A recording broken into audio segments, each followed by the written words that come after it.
विधानसभा निवडणुकीच्या निकालापूर्वी मुंबईत भाजपला मोठा धक्का बसलाय। माहीम विधानसभा मतदारसंघातील भाजपचे उपाध्यक्ष सचिन शिंदे यांनी ठाकरेंच्या शिवसेनेत प्रवेश केलाय।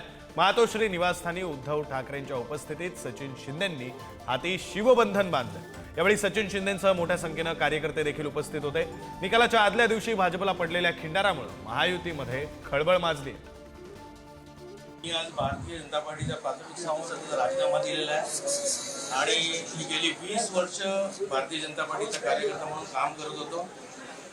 पक्षवाढीसाठी खूप काम केलं मी, पण माझ्यावर अन्याय झाला असं मी म्हणणार नाही, पण न्याय पण नाही मिळाला आणि गेल्या काही वर्षात माझ्या केलेल्या कामाकडे फारच दुर्लक्ष होत होतं, मला न्याय मिळत नव्हता। माझ्या कामात पूर्णपणे सहकार्य करायचं आश्वासन दिलेलं आहे आणि मला काम करण्यासाठी जी संधी पाहिजे ती देण्याचं त्यांनी मान्य केलेलं आहे।